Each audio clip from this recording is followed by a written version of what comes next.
Good evening, everybody. Welcome to tonight's webinar entitled Implementing the GI Map Stool Test in Clinical Practice. I'm your moderator, Jeff Ingersoll, and in just a moment, I'm going to give to you Dr. David Brady, the Chief Medical Officer for Diagnostic Solutions Laboratory.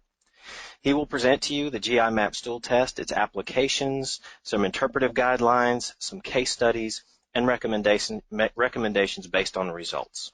At the end of the presentation, Dr. Brady will have a question and answer session, so please go ahead and type the questions that you have to us, and at the end of the broadcast, we'll get to some of those.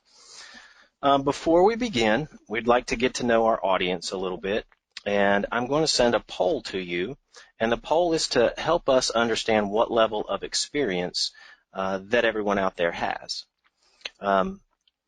So when you fill out this poll, you'll tell us whether you've done any stool testing, whether you've done 10, whether you've done 50, and if you could just answer that for us. Let's see.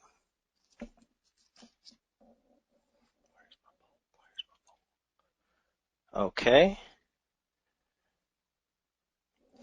Okay, and before we so while you answer that question, what I would like you to know about Diagnostic Solutions Laboratory is that we're a research-based laboratory. We use FDA-approved methods for some of the testing that we do. We're also available to answer any questions that you have and to help you get to know more about the stool testing and to help you implement that into your practice.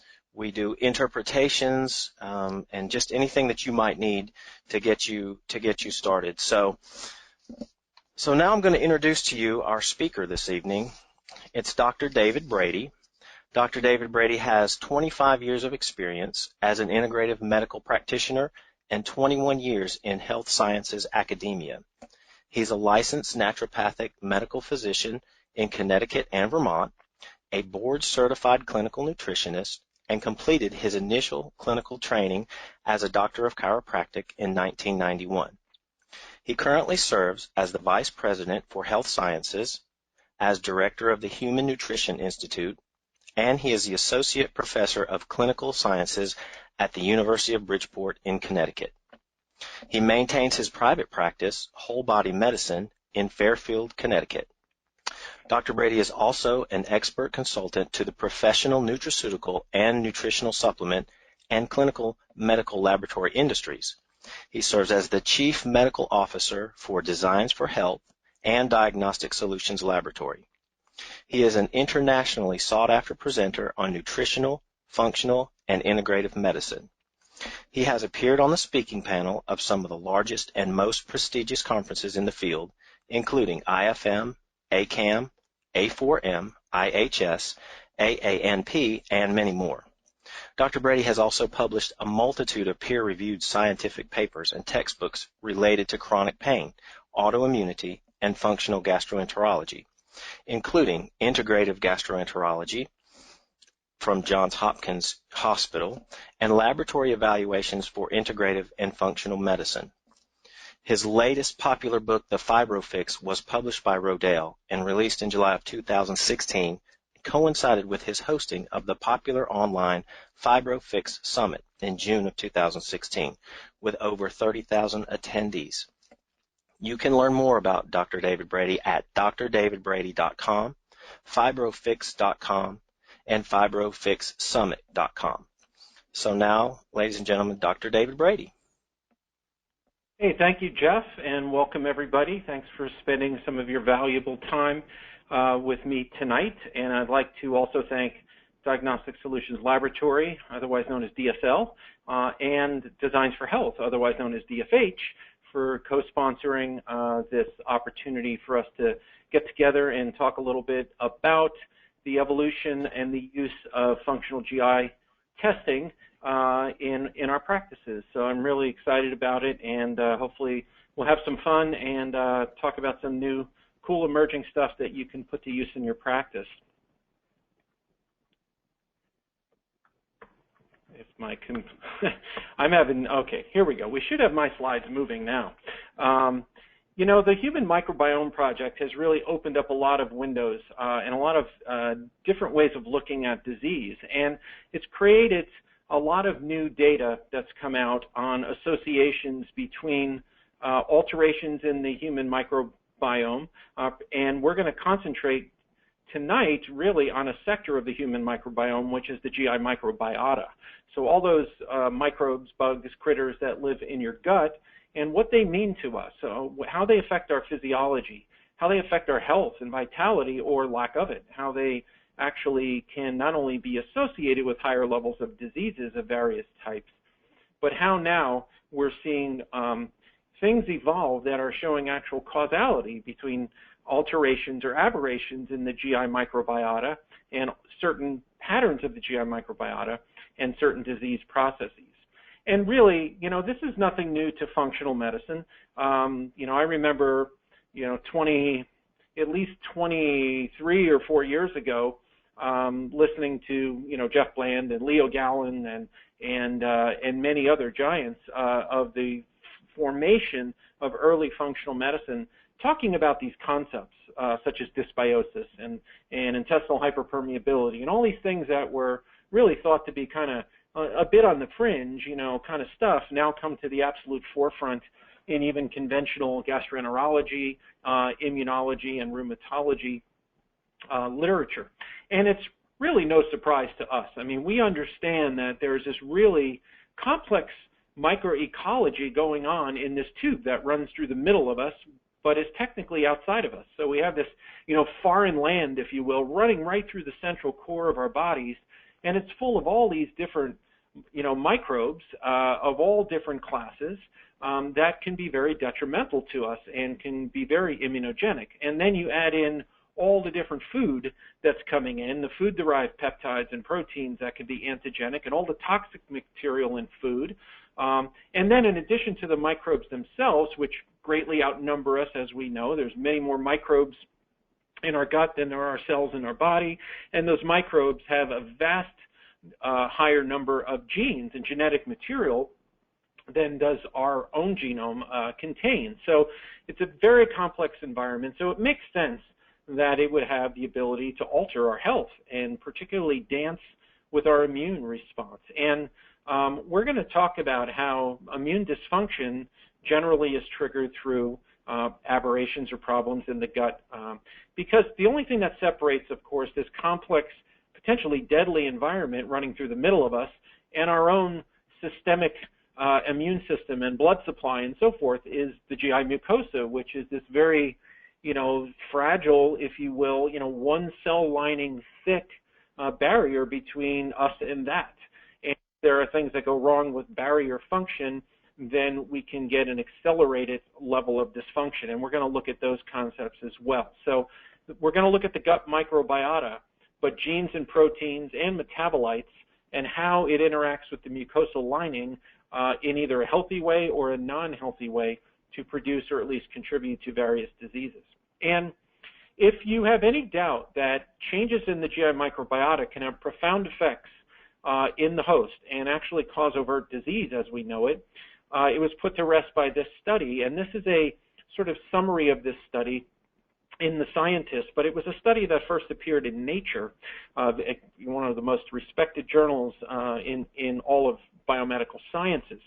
And what they did in this study, it's a pretty elegant study. They took healthy animals, this was a mouse study or a rat study, and they inoculated this wild-type mouse with one extra bacterium in their GI microbiota.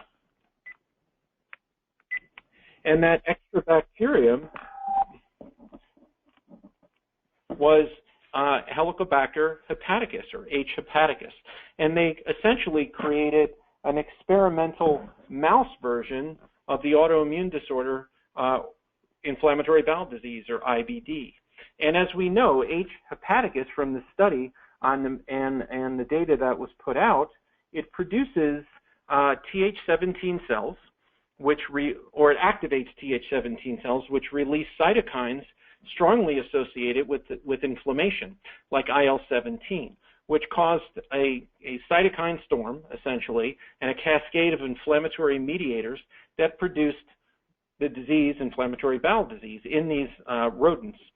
And then they introduced one more bacteria to the microbiota, B. fragilis, which expressed a PSA, or a polysaccharide A, and the dendritic cells took this up, presented the PSA molecule to CD4 T cells and regulatory T cells, or Treg cells, activating them to then produce IL-10, which suppresses the inflammatory action of IL-17, and it alleviated the inflammatory bowel disease in mice. So that's a long way around and a lot of granular information, but essentially what happened is they took a healthy animal with a normal microbiota for that animal.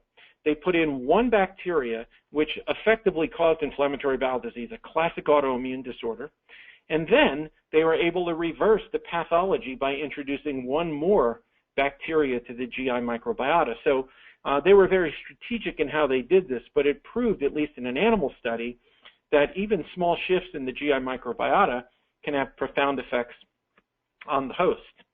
And as we've seen emerging in the literature in the last decade in particular, but even this goes back to 1998, where they were starting to link aberrant patterns of the GI microbiota, which we call dysbiosis, particularly in functional medicine, with a whole host of different disorders. And some of them, only a few of them really, when you look at it in the grander scheme, are listed here. But a lot of these are autoimmune in nature. Some of them classically thought of as Th1 or Th2 dominant, but a lot of systemic inflammatory disorders, a lot of things with itis at the end. However, things that aren't even considered overtly autoimmune or even overtly inflammatory can also appear and do appear on this list. And I'll give you just a couple examples. Of course, the autism epidemic is of great concern to everybody and to public health people for obvious reasons. And once PCR quantitation and some of the types of stool testing technology that we're going to talk about tonight came about, they really set about very quickly in trying to determine, is there something different about the GI microbiota of children on the autistic spectrum versus normal controlled children? And what they found was fascinating. They found that indeed children on the autistic spectrum had a pretty defined dysbiotic pattern. And while there are several genus and species of organisms that have been found overrepresented compared to controls in autistic spectrum disorder children, the most striking difference is a much higher DNA recovery of various Clostridium species, which brings up the question, why is Clostridia overgrowing so much in these autistic kids? And you get into immediately the chicken or the egg argument, right? Did the increased Clostridia contribute to autism expressed as a disease or disorder? Or did the mere fact that the host had autism alter somehow the host environment to create this dysbiotic pattern? And that has been an ongoing debate. But the debate is starting to be settled pretty definitively as we look to other disease association models, and we're going to talk about some of those tonight. But it's not just that the dysbiosis pattern may be there in a certain disease, and it may serve as a biomarker or a biosignature of that disease. The question then for the clinician is, if I alter that situation, will it actually have a clinical outcome improvement on the subject? And this is a paper, a brand new paper, published in Microbiome this year, and it shows that if you do microbiota transfer therapy, which is a fancy way of saying stool transplantation, in autistic spectrum kids with a suitable host, that indeed it improves their clinical condition significantly, statistically significantly. Not only does it improve their gastrointestinal health and symptoms, but it improves their overall functionality and lowers the dysfunction in their daily life of autistic spectrum disorder. So that's an interesting study using stool transplantation, but not most of us in our office do not have the technical ability, we do not have the regulatory clearance, and we do not have the ability to do stool transplants. But we do have the ability to very easily use stool as a substrate to test these patients and determine, what might be going on, what diseases might someone be more susceptible to, and what may be fueling the fire of their immune dysfunction, particularly in the case of autoimmune and systemic inflammatory disorders. So before we look at sort of the state of the art in GI microbiota testing using stool, let's look at a little evolution of stool analysis as it's been used in integrative and functional medicine models. And, many of the logos up here you will recognize, many of the labs you all know, many of you use some of these labs, and they're all good quality labs and colleagues of ours. But where stool testing started in the vein that we use it in functional medicine, which is different than in conventional gastroenterology and conventional medicine, where when they turn to stool testing, they're usually looking only at a very, very limited suite of organisms which are known to cause fulminant or profound diarrhea or significant GI symptoms that are pretty much overt pathogens. Now, in functional or integrative medicine, we want to look way beyond that. We want to open up the lens and really be able to look at the entire GI microbiota and how it may be affecting someone's health.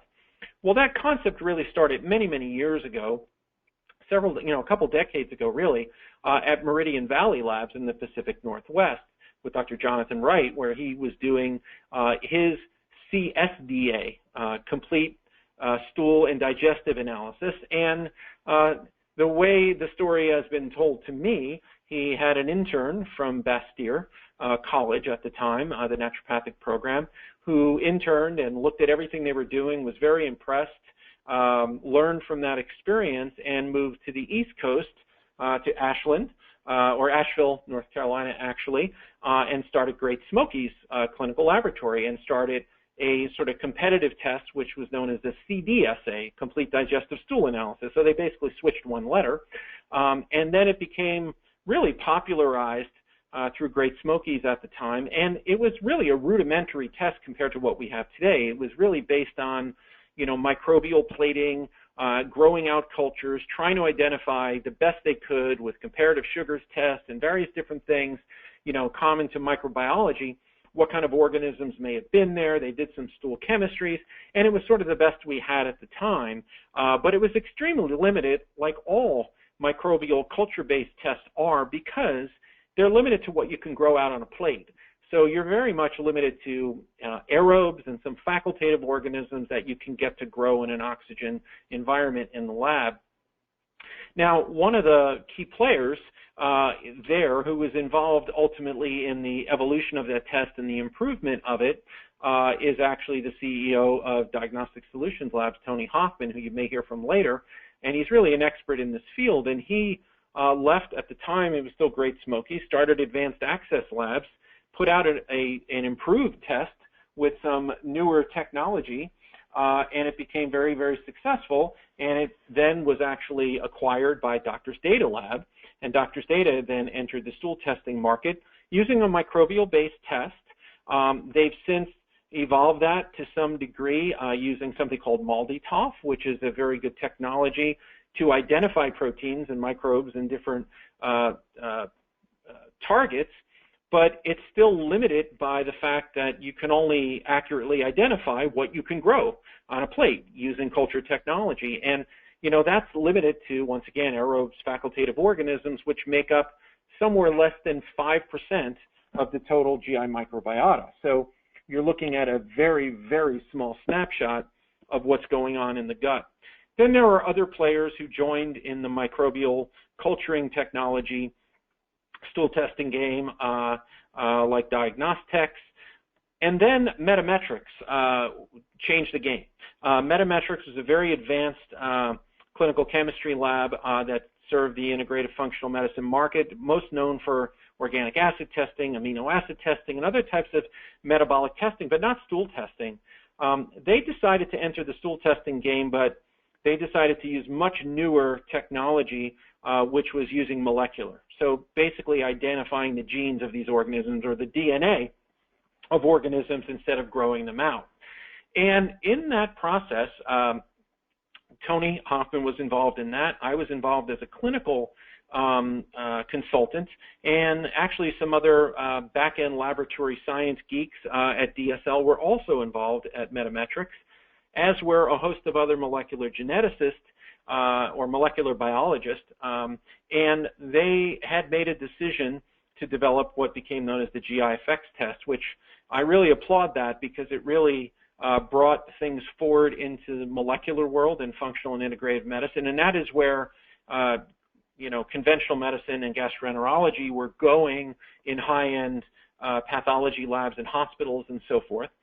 But Metametrics made a decision to develop their own in-house methodology, their own molecular process, if you will, using PCR, but all of the other elements of the methodology was really a homebrew kind of situation.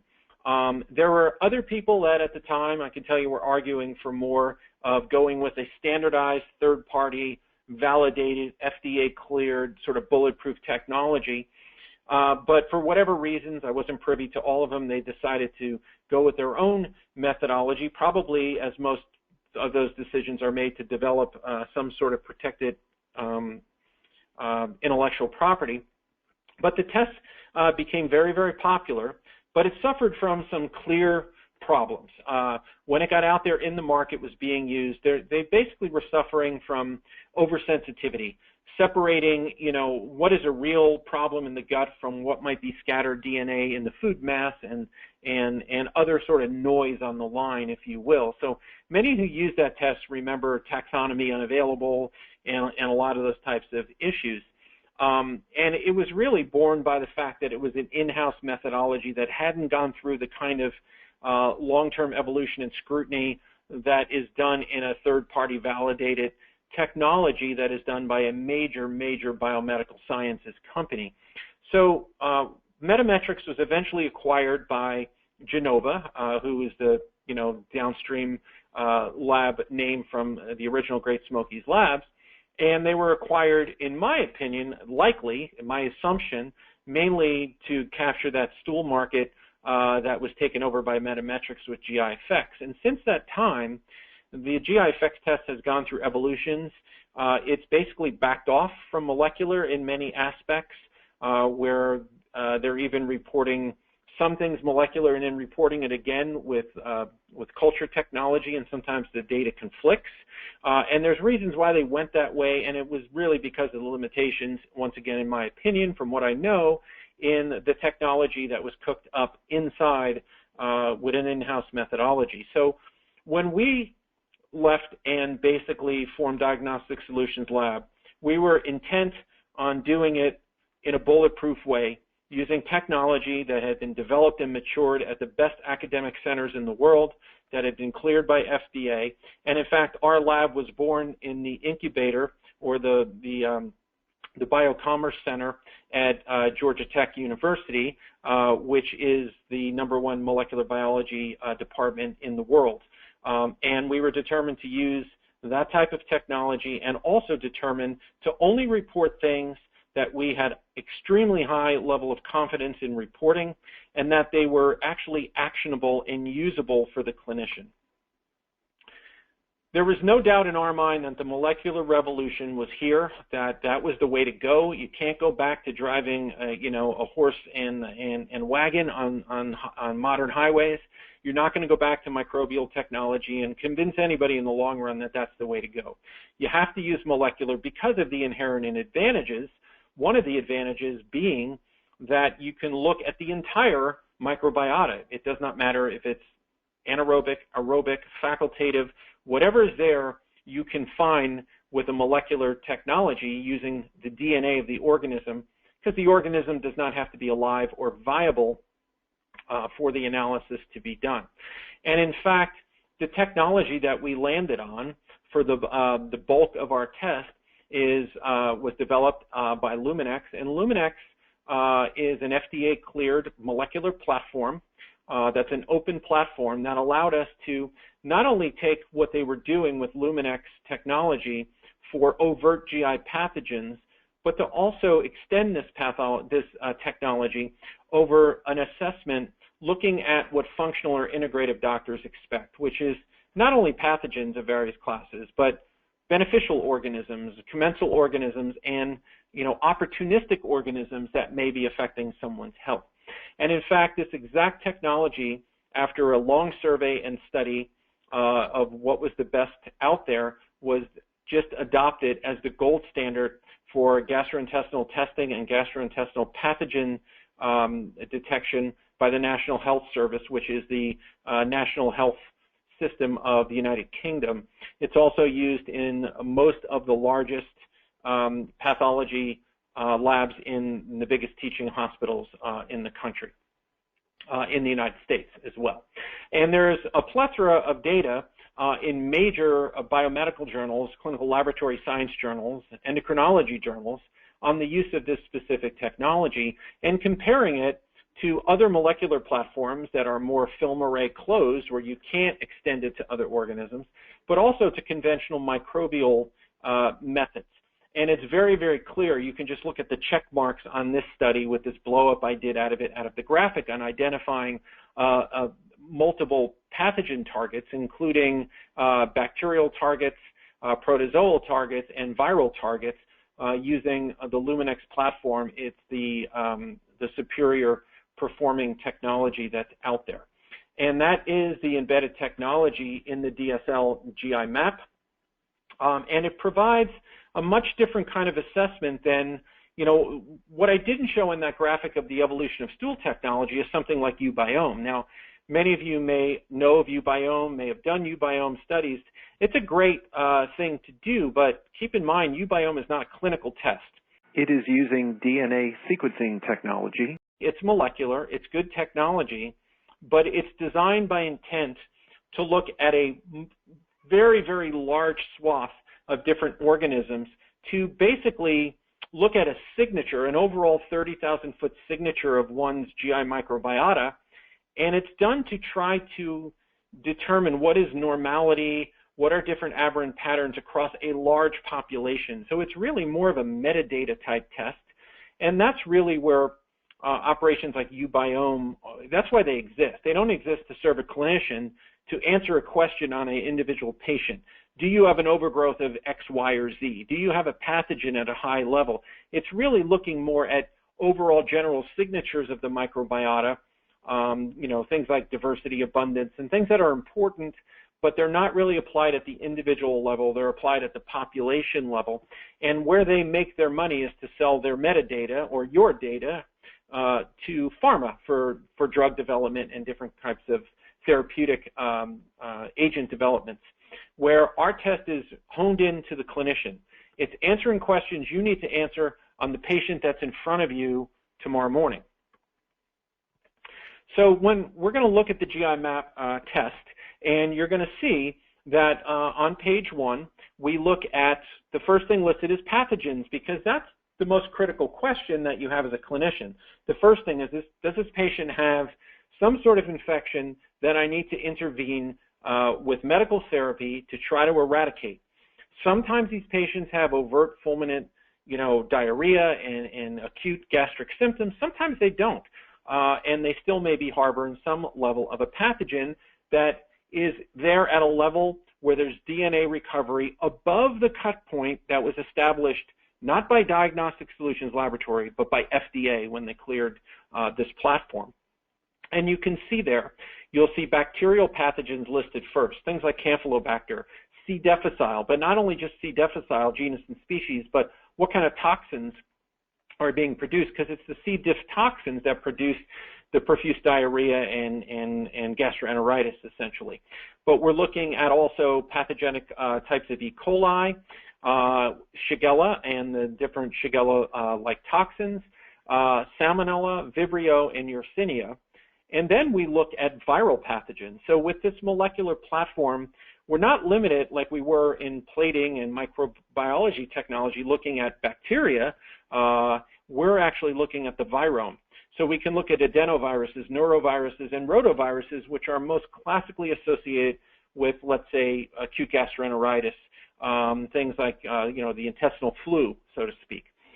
But also we can look at protozoal parasitic infections, Cryptosporidium, Entomoeba histolytica, and Giardia, which are considered pathogens. And then the next thing reported is Helicobacter pylori, which is, a quasi-pathogen. It can be a pathogen at a certain level, particularly though if it's a type of H. pylori that is actually producing what are called virulence factors, which are associated with higher levels of gastritis, duodenitis, gastric cancer, ulceration, and so forth. On the second page, we report out normal bacterial flora, the ones that we really need to know that we can impact either with probiotic therapy or prebiotic therapy. This includes lactobacillus, Bacteroides, bifidobacteria, benign E. coli, and so forth. So when we're going to look at that a little bit closer in a minute, I'm going to show you how to interpret those ranges so you're not confused by that. And then what really makes our test shine is the opportunistic bacteria.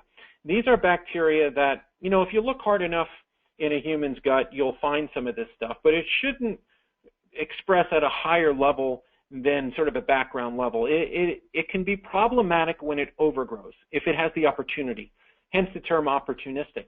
And some of these opportunistic bacteria have been firmly established in the scientific literature to be overexpressed or found at much higher abundance in patients with specific types of chronic diseases. And the tightest associations and even causal connections has been with autoimmune disease. So you see things here like Citrobacter furundi, Klebsiella, Proteus, Yersinia. These are all autoimmune triggers, and we actually carve them out in a special section so it's easy for you to identify those. And as we meet our threshold for believing that there is enough data out there to put it in this section, we will be adding new organisms to this specific section very, very soon. There'll be many more on here. We're finishing up high-level systematic literature reviews on that very topic right now. We also look at opportunistic parasites in the protozoal category, like Blastocystis and Indolamax nana and others that you see listed there. And we also look for fungal organisms as well, not just Candida albicans, but Geotrichum and other types of fungi that can be commonly found. But we also look at markers of intestinal health, including digestive markers like elastase 1, which tells us, is someone putting out enough endogenous pancreatic enzymes, including proteases, amylases for carbohydrates, lipases for fat. The best marker to look at to make a global determination on is the pancreatic exocrine output sufficient is elastase. It's also generally, elastase is that sort of digestive enzyme that they forgot to teach us about in school, but we really need it to digest elastic tissues, so fascia, tendons, ligaments, things like that, especially if you're eating meat. And in the German literature, a decade or more ago, they showed that the best marker for pancreatic exocrine function globally is elastase 1. Elastase is not in digestive enzymes as supplements, so they also don't confound the results. So you don't have to stop people from their digestive enzymes in order to do the test. Steatocrit, of course, is reported to look for steatorrhea or overt fatty stool, if you will. Well, you notice what we don't have is short-chain fatty acid differential or the breakdown of the individual short-chain fatty acids, partly because that was an old way of trying to answer a question that you couldn't answer directly. In other words, with old plating technology, you really couldn't assess most of the microbiota, the anaerobes. So it was known that if you had an overgrowth of an anaerobic infection of some sort, that the different organisms that overgrow ferment starches, dietary starches, into different percentages of the short-chain fatty acid. So if your short-chain fatty acid percentage went off, sort of like a differential count on a CBC, it was sort of a secondary way of looking for an infection that you couldn't find directly. But when you're looking at things molecularly, you're answering that question directly. So there's really no need to do those tests anymore. And things like triglycerides and total fecal fats, they are also confounded significantly by dietary intake. So most of the clinicians out there in integrative and functional medicine are not doing strict dietary control before they do a stool analysis. So many of those results were almost impossible to interpret with any level of confidence. So we did not include those. Immune response, though, we think is extremely important, including secretory IgA for your overall production of your immunoglobulins on the mucosal lining. And, you know, your immune response really starts with mucosal immunology. So secretory IgA levels are very, very important. And we know that low secretory IgA levels are associated with hyperpermeability of the gut lining, but also for probiotics to be effective and set up more efficiently in a host, it's very difficult with low secretory IgA. Anti-gliadin secretory IgA is a way to look for local immune intolerance to gliadin, which is, you know, associated with gluten, part of gluten really, included in the same, you know, fieldgrass grains essentially. But it's a referendum on, do you have tolerance to gliadin and gluten along the mucosal lining? It's not a biomarker for celiac disease, but it is one of the ways we can determine might they have sort of a non-celiac gluten sensitivity, if you will. Calprotectin is a wonderful marker for mucosal inflammation or inflammation in the bowel and even possible bowel cancer. It can be used to help differentiate between IBS and IBD, and even active and quiescent IBD based on the level of elevation. And our tech support can help you with those determinations until you're more comfortable with them.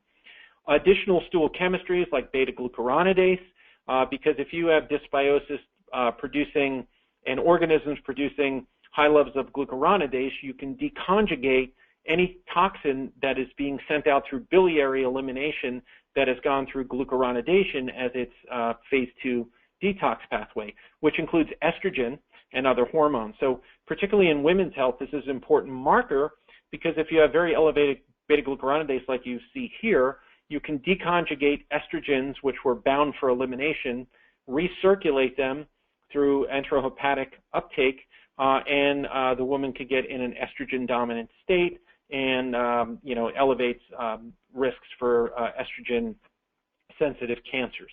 Of course, fecal occult blood for obvious reasons, and then we were the first in our space to introduce fecal zonulin testing as a direct referendum on intestinal permeability, and more on that later. But since we're looking at a molecular platform, we can also look in the microbiota for genes that are associated with various organisms with antibiotic resistance. So if you're using prescriptive antibiotics in your treatment, you can help select those more efficiently to get a better clinical effect and not promote more growth of antibiotic resistant organisms. And once again, our technical support can help you with that. So why did we want to develop this accurate, third-party validated platform to look at the GI microbes in a very dialed-in way? It's very, very simple. If you look at this slide, I tried to put together some associations that are out in the literature between overgrowth of different classes of organisms, basically different genera of organisms, and different autoimmune diseases. And you can see many listed there. And this includes Klebsiella, Citrobacter, Proteus, Prevotella, and Bacteroidetes as a phyla classification in arthritis, particularly the former ones, Citrobacter, Klebsiella, Proteus, and Prevotella in rheumatoid arthritis, Fusobacterium in systemic sclerosis, like scleroderma, Mycobacteria in psoriasis, Yersinia in thyroid, Streptococcus in pandas, or pans in pandas, and many more that you can see there. And this is a recent study I just found in British Medical Journal Gastroenterology, just published on systemic sclerosis and the associated specific alterations in the gastrointestinal microbiota. And it looked at several studies done at different geographic areas in different academic centers around the world. And in this one, they actually found much higher levels of Fusobacterium in patients with systemic sclerosis. Now, what's going on with these associations? Why would an overgrowth of a certain microbe in the gut make you more prone to a specific autoimmune disease? And basically what it comes down to, the best we understand it, is a sort of misidentification, if you will, or a phenomenon known as molecular mimicry. If you have a microbe in the gut overgrowing that expresses on its surface a peptide or a protein that has a structure or a sequence of amino acids making up its structure called the amino acid motif of a certain nature that is maybe not identical but similar in structure to the amino acid motif of a protein on your own tissue, a host protein. It could be a receptor on a cell, or a peptide or a protein as part of the structural component of a body part, let's say a synovial lining. So if you have this antigen being presented that looks like something of yours, it could be on a microbe, like I said, but it could be a food-derived peptide or a food protein, and you also have a genetic susceptibility to overreact to that antigen. And how do you get that genetic susceptibility? It's because you have a certain HLA pattern, or a human leukocyte antigen pattern, which is sort of a protein pattern or a receptor that grabs that antigen that sits on the surface of immune cells and actually presents that, recognizes that antigen, takes it, and holds it out like a beacon for the rest of the immune system, sort of waving, the cell's waving its hands in the air. Hey, everybody, look at this, right? And then the naive T cell comes over and says, okay, let me look at that. It learns the structure, and then it goes out through the body looking for that structure, trying to find something like it. And if it does, it connects with it, and you get immune proliferation and inflammatory response, and ultimately destruction of that body tissue. So if you have someone who's inflamed, they have an immune system that's sort of out of balance, they're not very healthy, they have this genetic propensity with this HLA pattern that will overreact to an environmental antigen if it's exposed to it, such as in a microbial overgrowth in the gut, a ubiquitous virus, let's say EBV, CMV, HSV, or it could be a food protein.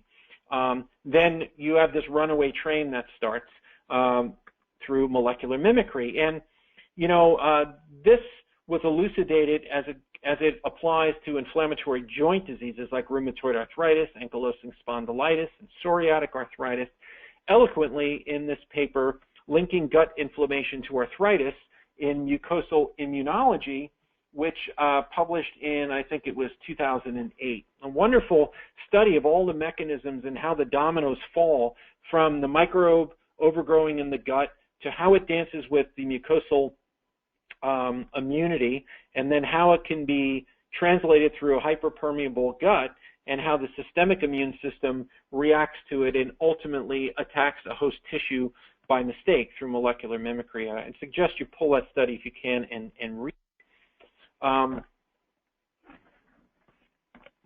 Looks like my phone is dying. This study, let me go get another one. This study, though, is looking at an interesting phenomena where they took rheumatoid arthritis patients and they typed their microbiota, and what they found is when these people were not symptomatic, they didn't have a lot of symptoms going on with their disease, that they, in fact, had a microbiota that looked a lot like normal people. But when they flared and they had a lot of disease going on, disease symptoms, their microbiota looked very different. And it had a lot of Klebsiella, Citrobacter, and other organisms. And we know that autoimmune diseases wax and wane. They sort of get worse and then they get better. You think of MS, think of ulcerative colitis. And it turns out that what this group found was that when the microbiota looks decent, the person's not symptomatic with the autoimmune disease. When the microbiota looks aberrant, they're very symptomatic. So once again, chicken and egg argument, but they started trying to assess people based on what their microbiota looked like. And the next logical question was, can we alter the microbiota to improve the person and their clinical condition? We're going to look at that going forward. if you look at this result right here, this is from a GI map, and it's from a patient who actually had a family history of autoimmune joint disease, and they had been at a rheumatology center, were diagnosed very early with rheumatoid arthritis, and they were talking about the different therapies available, including up to biologics and response modifiers, and the patient looked at, the cons of those agents and wanted a different take on it. So they came in, and when we looked at their GI microbiota, we found some of these organisms, actually a cluster of them associated with RA, including Citrobacter, Klebsiella, and Proteus. So one of the things we set out to do is to try to eradicate this level of these organisms and establish a different type of microbial pattern in the gut, because we wanted to pretty much remove the fuel from the fire that was fueling this immune dysfunction. And Proteus is an interesting one. This phenomena is not, it's most prevalent in the gastrointestinal tract, because that's where most of the microbes are, but it's not limited to that. If you look at Alan Imberger's work, he's an MD, PhD from King's College in London, spent most of his career looking at RA patients and Proteus infections, and mainly stealth Proteus infections in the urinary tract. His work has been replicated around the globe in all different populations, in all different geographic regions. So this is not something unique to the English or the UK, where he basically showed that people who have RA have a very high level of Proteus mirabilis infection in their urinary tracts. And it's not an overt UTI like we were taught in medical school. It doesn't tend to cause pain on urination, urgency, frequency. It's sort of a silent stealth infection. And a regular UA in culture will not find it because the labs are not really looking for this organism at the level of sensitivity required. So he had to develop a specific test that was used for research purposes by all those different research teams. But he showed that a lot of them had Proteus, and that the Proteus organism was secreting or expressing a bacterial-derived hemolysin and urease, which was this really the trigger for the molecular mimicry crossover to inflaming the synovial joint linings. And in fact, autoantibodies were being produced to host tissues by this bacterial hemolysin and urease, which was driving the inflammatory response against the joints. And he really got very granular on this and looked at the structural amino acid motifs of this Proteus, hemolysin, and urease. And he answered a lot of the questions that on why, the trivial facts we learned in medical school about RA, but we were never taught. We were taught that there was a female predominance of RA of at least 3 to 1. Why? Well, his theory that a lot of this is driven by stealth Proteus infection in the urinary tract and in the GI tract at times. UTIs are much more common in females. Disease onset between 30 and 50 years. We learned that. We weren't told why. Well, this is when chronic UTIs become much more prevalent in females, particularly after pregnancy, where RA flares after pregnancy commonly. This could be because UTIs are much more common after pregnancy, particularly if there's a vaginal delivery, because of alterations in the anatomy that make it even more likely that a woman would be much more susceptible to seeding of bacteria into the urinary tract. Low concordance rate with identical twins, fluctuating course of disease, tends to say this is not just genetic, there's also an environmental component. Rheumatoid factors being high in most RA patients, which would be a secondary phenomena due to antigen antibody complexes and B-cell stimulation due to the presence of this infection. But the real lockdown kind of aha moment here is when he looked at the amino acid motifs between the Proteus urease and the Proteus hemolysin and host tissues. And the really interesting one is the Proteus urease. The Proteus urease amino acid motif is almost identical to the amino acid structure in type 11 collagen. And type 11 collagen is only found in the joints in the joints that are affected by RA. So the small joints of the hands and the wrist, but it spares, as we know, the knees and the hips and some of the larger joints. That's because they're devoid of type 11 collagen. And I don't know about you, but I was never taught. I was taught certainly which joints are affected by RA and which joints are spared, but never why. They never had an answer. And Emriger found the answer. So this is a wonderful model of molecular mimicry, even with stealth infection driving autoimmune disease. And if you look at Emriger's approach, it's very much not like a conventional rheumatologist in the Western world. It's much more of a functional medicine or a naturopathic type of approach. He does use antibiotics, and he tends to use ciprofloxacin, which is a fluoroquinolone, which is a very toxic antibiotic. I tend to try to avoid it at all costs, but it is one of the most penetrating antibiotics in the urinary tract, particularly in the case of males with prostatitis, but that's a different story. But he used herbal diets, cranberry juice, different types of foods and supplements and botanicals with glycobiology signatures or lectins that are blocking agents that block the immune response. High fluid intake for diuresis, urine acidification with high-dose vitamin C, and not turning to the heavy-duty, DMARDs and immunosuppressive drugs until much, much later. And this is one of the reasons why at Designs for Health we designed UT Synergy for these urinary tract infections with things like D-mannose and botanicals that have, glycobiology type of structures or signatures to them that act as blocking agents like D-mannose does. So bearberry, hibiscus, nettles, aloe, parsley, horsetail, these are all great for urinary tract infections and can be taken on an ongoing basis for prophylaxis in women who get chronic UTIs.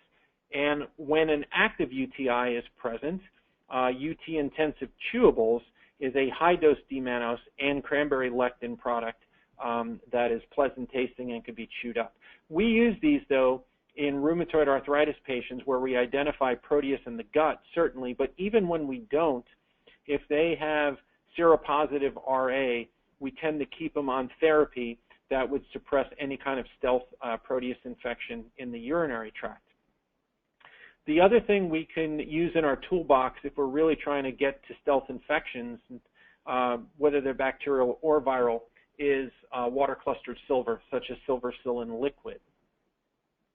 Silver psyllin liquid is tremendously effective against E. coli, which is the most common organism causing a UTI, but also against MRSA and other types of organisms at a dose that is much less than it takes to kill normal flora. So it's a really ideal agent, and in fact, because of that, pharma is now reintroducing silver into antibiotics to try to combat antibiotic resistance.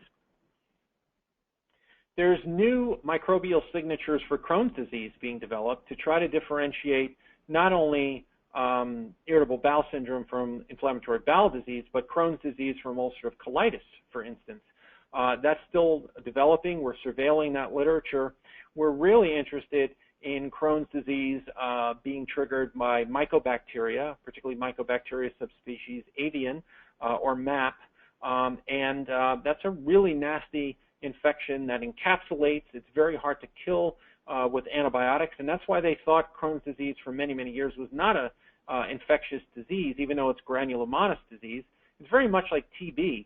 Of the lungs with these encapsulated granulomatous type of lesions, but down deep in the gastrointestinal tissues. So we're learning more about Crohn's disease now because of molecular technologies. Molecular mimicry definitely plays a role in autoimmune thyroid disease like Hashimoto's and Graves, and the organism most tied to molecular mimicry and autoimmune thyroiditis is Yersinia enterocolitica, which is a bacterial pathogen which on its surface has proteins that look almost identical in the amino acid sequence to TSH receptors. So if you have a Yersinia overgrowth in the gut, your immune system is building antibodies to attach to these TSH-like looking receptors, and your immune system could not discriminate any longer between the Yersinia and the TSH receptor. You bind these to the TSH receptor, and you start attacking your own thyroid as if it was Yersinia enterocolytica. So Yersinia is a driver of autoimmune thyroiditis, but it's not the only driver. I don't want you to think that these are, exclusive relationships here. A lot of thyroid autoimmunity is driven by viral infections like EBV and CMV and HSV, HTLV, and others, and also by some other things we'll talk about in a minute. There's a lot of studies on Yersinia antibodies and thyroid disorder patients, much higher than controls, and that is why we report Yersinia on the test. One of the reasons. It's also a pathogen, but it's also a potential autoimmune trigger. But we also know that food-derived peptides can trigger autoimmunity against the thyroid. Frank celiac patients have 10 times the rate of autoimmune thyroid disease, such as Hashimoto's and Graves', than non-celiacs. But it makes sense that non-celiac gluten sensitivity patients would also have higher thyroid disorders, and they do. So this was actually a thyroid patient. She was a young female. Her mother was on Synthroid. Her aunt was on Synthroid. Her older sister was on Synthroid. They all had Hashimoto's. They all had positive antibody tests, which she did too. She was just starting into the hypothyroid phase of Hashimoto's. We talked about triggers for autoimmunity, and she agreed to do the GI map test. We did identify Yersinia overgrowth, but also, if you look in the immunology section, she had elevated secretory IgA, and anti-gliadin secretory IgA was one of the drivers of this. So that means that she was not tolerant to gluten and gliadin at the mucosal level. We know that gluten and gliadin are drivers of thyroid autoimmunity, as is Yersinia. So, of course, what we set out to do is eradicate the Yersinia, improve the GI microbiota, reduce the anti-gliadin secretory IgA by getting on our gluten-free diet. How did we get rid of the microbes we didn't want there? In this case, Yersinia. In the case of the arthritis patient, the Klebsiella, the Citrobacter, and so forth. We do not tend to use prescriptive antibiotics unless the person has a really uncontrollable fulminant infection, at which point we'll try to use localized, antibiotics that are, sort of locally acting in the GI tract. But we do use standardized botanical therapy and volatile oil extract therapy. It works better, in my opinion. It has a more functional effect. These agents tend to go after the pathogens and are much more sparing of the normal flora, as is silver, like I mentioned before. It's sort of a dose relationship in the dynamics there. But GI Microbex in the Designs for Health line is, a combination, sort of a broad spectrum GI antimicrobial, if you will, with berberine containing botanicals standardized like barberry or Berberis vulgaris, Arctostaphylos uva ursi, but it also has berberine sulfate directly in it, caprylic acid in the form of magnesium caprylate. It has black walnut or Juglans nigra. It has wormwood or artemisinin, and then Tribulus terrestris, which is actually a wonderful GI antimicrobial. It's better at that than it is at helping libido or testosterone levels, even though that's what it's most known for in the Western herbology. It's used in other parts of the world mainly as an antimicrobial. We use this in combination with oil of oregano very, very effectively in most cases of a dysbiotic state. And when we have something that we really need to throw a little bit more power at it, we can often also use, once again, a silversilin liquid. Of course, the silversilin comes in a spray and a gel for other types of infections, such as, gel for topical infections of the skin or any kind of lesions that have a infectious component. Sprays are great to spray in the throat for sore throats and so forth. Monolaurin Avail also is a newer product from DFH, which uses our Avail technology to deliver monolaurin, a ester of lauric acid derived from coconut oil, which of course is very antiviral. It helps dissolve the fatty sheath or encapsulation around encapsulated viruses, like herpes, for instance, and many of the ubiquitous viruses. that shield themselves or cloak themselves from our immune response by virtue of this sort of fatty coating. With the normal flora, you can see here, this is an example of a patient who had low lactobacillus. And when you look at this, please see it says 1.7 E5. That's exponent 5. That's a shorter way of saying 1.7 times 10 to the 5th power. And if you look at the reference range, it's 1.0 E6 to 5.8 E9. That's a big range, but that's 1.0 times 10 to the 6th power to 5.8 times 10 to the 9th power. So if you just look at the numbers, 1.7, and then you look at the numbers to the right, 1.0 to 5.8, a lot of people call tech support and go, well, why is this considered low? It's between 1 and 5.8, because the clinician was not looking at the exponent. It's only an exponent 5, which means it's order of magnitude too low versus the normal range. So pay attention to that when you're looking at the test. Our test is meant to be reported in a very easy to interpret way for clinical action. It's not full of silly cartoons and all kinds of other stuff that really make no sense and are over extrapolations of the data. It's meant to give you answers in a very streamlined way that are actionable. So you can intervene in this case with something like, probiotic therapy. This is Probiotic Synergy by Designs for Health.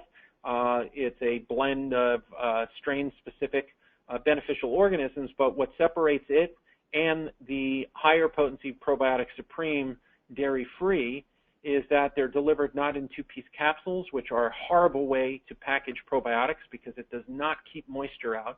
They're instead packaged in what are called probiospheres, and these live track probiospheres help the shelf life of the organism tremendously over capsules, but also help survivability in the upper GI tract from the low pH. So it's a much better way. We reached out to actually a company that supplies delivery systems to pharma for hydroscopic drugs that just cannot be exposed to moisture on the shelf. We use the same thing for probiotic therapy, and it really is the way to go. You can also look at something like Probiophage DF. Once again, DF is dairy-free, but it's a probiotic with an embedded bacteriophage. And bacteriophages are little organisms, sort of most akin to viruses. They're benign to humans. They're all over us. They're all over, our water supply, our food supply, and so forth. But they're very specific to be lethal killers of a specific bacteria. The bacteriophage that is in probiophage is active against pathological variants of E. coli. So it's really good in something like small intestinal bacterial overgrowth, which is often E. coli, urinary tract infections, and just in general, E. coli overgrowth is associated with higher levels of autoimmunity. E. coli is associated with inflammatory bowel disease in general. And another thing that we intervene with at times is Floromyces, which is Saccharomyces boulardii, which many of you know of. It's very efficient against C. difficile, particularly mopping up and actually metabolizing out the C. diff toxin. It's really good to follow up antibiotics so you don't get post-antibiotic diarrhea. It actually, though, improves the health of the GI mucosa. It increases villi height and crypt depth. So it has a multitude of favorable mechanisms of action. And probiotics in general, it's not really as much of a numbers game as it is a modulator of the inflammatory cytokine expression of the mucosal lining. So it alters mucosal immunology in a very, very favorable way. And this helps the health of the small intestine and so-called leaky gut. Our test is really trying to zero in with a direct referendum on hyperpermeability without having to drink a bunch of different sugars and stuff like that. In this result here, you can see the person had anti-gliadin secretory IgA. They were eating gluten in their diet. They were irritating the gut lining with their diet. It was shown by the inflammation marker, calprotectin. And then ultimately at the bottom, you will see that their zonulin is high. So this is a patient that's just begging to get an autoimmune disease or have systemic inflammation. We are learning more about zonulin, not just about the molecule itself and what it does to open up the GI, holes in the GI lining, but that there are certain aberrant dysbiotic signatures associated with producing too much zonulin.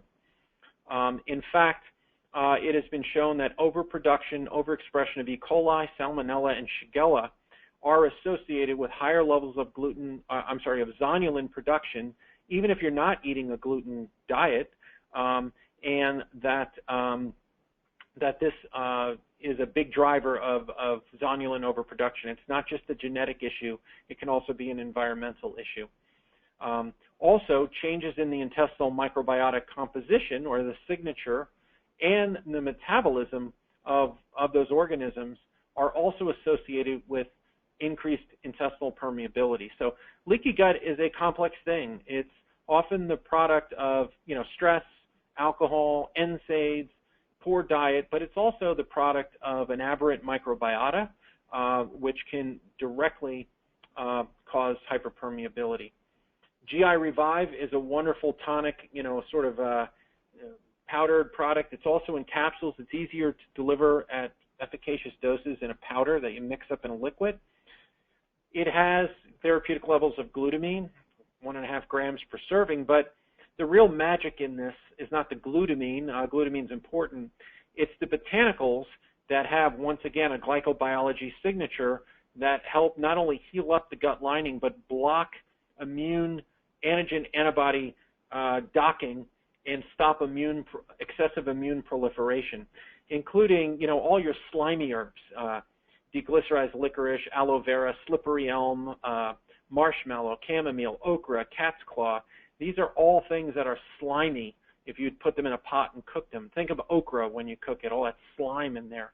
And it's because of those properties that it has these blocking characteristics, like the glycoaminoglycan N-acetylglucosamine, which is related to the structure of glucosamine sulfate, of course, but it's different. It's N-acetylglucosamine, and N-acetylglucosamine is now being seriously looked at for enhanced development as a drug, because they're seeing that it does treat inflammatory bowel disease, and now even MS. It's being used in MS trials with a mechanism of action very distinct from the drug therapies, and it basically works in a really cool way. It's once again a blocking agent. It forms branches or a lattice on cell surfaces that prevent receptors from clustering where antigens are located. So you kind of block this autoimmune response: less clustering, less antigen binding, less activation of Th1 cells, less autoimmunity. So basically, if you have a T cell that confronts a antigen from an antigen-presenting cell, you need the shapes to match up, right? That's the nature of immunology. So you need that lock and key docking, where if you give N-acetylglucosamine orally in the gut, you'll get lattice formation in the works. In other words, you kind of jam the lock and key, where the antigen can't dock into the activated T cell, and you stop autoimmune or immune proliferation and autoimmunity. If you use the Diagnostic Solutions GI map, and you tend to use the Designs for Health nutraceutical products and nutritional supplement products, you can let the lab know that, and they will actually provide you with various product recommendations based on lab test results. Not individual to the patient, but just in general, if certain markers are high or low, there's suggested products that would address that, and they will come right with the lab results. So it can be very, very useful to you if you're using the DFH products, and we are able to do outcome assessment on how the Designs for Health specific products perform by looking at serial assessment of GI map testing. And we've developed products along those lines and have altered products based on performance. A lot of what I was talking about tonight you can read about in 2 of my publications available in full text on my website, drdavidbrady.com, in the articles, or media tab under articles. One is in the Open Journal of Rheumatology and Autoimmune Diseases, and the other in the Townsend letter that goes over many of the concepts I talked about tonight. And I just wanted to end with 2 quick case studies. This is Jason. Jason was actually a personal friend of mine, and also one of my dear friends, one of my best friends and respected colleagues, a functional medicine physician of great renown, Todd Lapine. You know, he was having a lot of problems. I mean, in his 30s, male, you know, young, healthy guy, good athlete, but he was having tremendous ongoing gut symptoms that just would not resolve. A lot of epigastric pain, a lot of right upper quadrant pain, intermittent severe diarrhea that would just turn on and turn off. He went to several gastroenterologists, including at some of the best centers of excellence. I think he went to Northwestern, and then I think he even went to Mayo. They did standard, you know, stool testing for overt pathogens, did not find any. They scoped them from the top, they scoped them from the bottom, so they did endoscopy, colonoscopy multiple times. They did some other dye studies. They tried a bunch of different drug agents. He just was not getting better, and they couldn't tell why. So he had an older CDSA done, which was a microbial test, didn't really reveal that much. Actually had the first-gen molecular entry into the functional med market that we talked about earlier. Didn't really reveal all that much. And when we did a GI map on him, what was interesting is there was really no significant overt pathogenic bacteria. There was just an equivocal salmonella, which means it was right on the edge, just over the cut line. We really didn't think that this was responsible for his symptoms. But there was no C. diff, no bad E. coli, no Shigella-like toxin, no salmonella, nothing like that. But he did have a protozoa. He had Cryptosporidium. He had an adenovirus, which was identified. It was really our sort of assumption that it was really more the Cryptosporidium than anything that might be a pathogenic culprit here. He travels extensively. He was in a lot of different, you know, foreign bodies of water, lakes and streams and things like that over the course of his life. When we looked at his normal flora, there was nothing really striking here of concern. The lactobacillus was on the low end of normal. Bifidobacteria was fine. He did have a low secretory IgA, which is common in some people just genetically, but it's really common in people who are very stressed. He worked a very stressful job.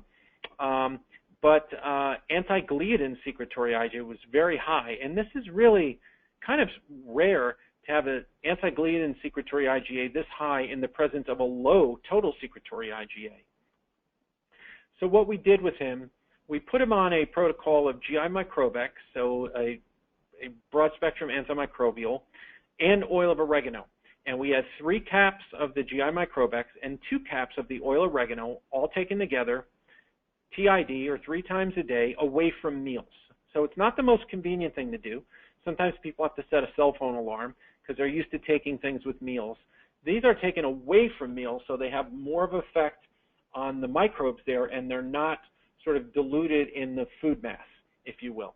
So GI Microbex and oil of oregano, 3 and 2 respectively. We had them on a tablespoon of silvercillin liquid, also TID, away from meals. We put him on a probiotic with a bacteriophage, Probiophage DF, 2 caps twice a day with meals. So he was taking them at the during the same course as the antimicrobials, but not at the exact same time. The probiotics with food, the antimicrobials away from food, and then of course the probiotics maintained after we discontinued the antimicrobials. He was put on a gluten-free diet. The duration of the antimicrobial therapy was 4 weeks. After 4 weeks, we waited a week as a washout, and we redid the tests. When we redid the GI map All of the pathogens were clear, including Cryptosporidium and the adenovirus. The Salmonella was no longer equivocal. His enterococci in the normal flora was still elevated. That's just sort of his personal, his pattern. It's not dysbiosis. It's just his personal sort of microbiota signature, if you will. But lactobacillus was up, and the secretory IgA was still overtly low, but his anti-gliadin had come down significantly, and more importantly, he was symptom-free for the first time in a long time, and he had persistence of his symptom-free state. Nicole, just one more. Nicole was an interesting case, had a lot of different problems, complex sort of walking wounded patient, but she had a lot of gastrointestinal problems. She was told she had IBS. She was tested with normal, scoping and normal gastroenterology workup.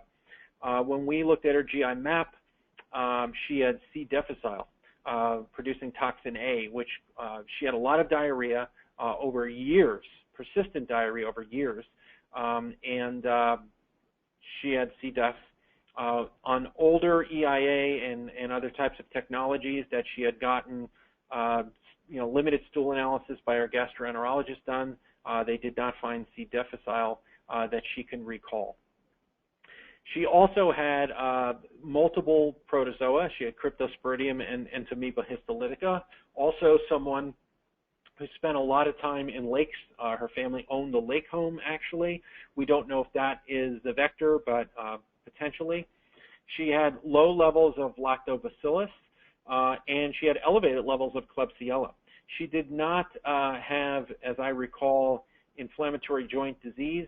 I don't recall if it was in her family history either, but it is of some concern when we see Klebsiella hitting like that. Intervention here, the stuff on the top is unrelated to what we're talking about tonight. She, other than the 5-HTP Supreme, was given to her for, one of the things was for sleep support, but one was for her IBS-like symptoms because it can help with the enteric nervous system and calming that down, giving a little bit more serotonergic effect and helping with bowel motility. She was put on a melatonin sustained release technology, or melatonin SRT, from Designs for Health, for sleep support, for sleep persistence. She was able to get to sleep. She couldn't stay asleep very long, so we used a sustained release melatonin. She was on QAvail 100 for energy, mitochondrial support, some Floromyces for her diarrhea and as a prebiotic, probiophage DF as her probiotic. She was on a thyroid, a glandular-based thyroid for some thyroid support. Ferrochel as a soft bioavailable form of iron for iron repletion. She had low ferritins and serum iron. But from the antimicrobial standpoint, you can see here once again this combination of GI Microbex and oil of oregano. Hers was dosed a little less because she was very small. She was taking 2 of each TID for 3 weeks. Washout period, retest, and the test is clean. It doesn't always clean up perfectly the first redo, but often it does. Her normal bacteria came up. Her Klebsiella was also no longer present. And what we do in these cases when we clean things up, we monitor the patient symptomatically. We keep them on good probiotics and good gut health, a clean diet. We will usually repeat the GI map again, probably in 6 months or so, just to make sure everything's clean. And maybe after that, we would do longer, maybe annual checkups with a GI map if there is particularly a history of autoimmune disease or a family history or something such as that. Keeping in mind, you don't have to repeat the entire GI map. You can just do the pathogens, for instance, if you would like. So when you, if you're not using the test yet, if you follow up with the lab, talk to them, establish an account, they'll send you the different ways you can slice and dice the test so that, particularly on repeat testing, you don't have to necessarily do any more testing than you need to. So that being said, Jeff, hopefully you're back on and we can take a few questions. I have some time. Okay. Well, thank you, Dr. Brady, for that presentation. And we did get a lot of positive. cordless phones a couple times, so I hope it wasn't too disruptive, but they were all running out of batteries. So No, it was very smooth, but we did get a lot of positive comments and a lot of good feedback on your presentation. And I will ask just a couple of questions, some of the ones that were more common. One question that came through is, in the parasitology, our laboratory uses one sample. Other laboratories use 3 samples. So could you speak to the possibility of us missing parasites because we're not getting as many samples as the other laboratory? yeah, it's a good question. I mean, the old, protocol of doing, O and P times 1, 2, or 3, basically, ideally getting 3 samples, is because when you were looking for parasites of various classes, with the old way of doing it before molecular technology, before you were looking at DNA, you had to actually have technicians under microscopes looking for ova, segments, pieces of helminths, things like that. There are also some enzyme, linked technologies or EIAs and, other types of, I don't want to get too deep in the weeds in the methodology, but they weren't very good at finding the parasites. It was like a needle in a haystack. So having 3 samples from different areas of the stool and then having, 3 different looks at it basically increased your chances of finding something if it was there. But all of that really went away when you went to molecular, because the molecular technologies are very, very sensitive to pick up the DNA of the parasites that you're targeting. So you only need 1 sample. It's a big convenience to the patients because, patients,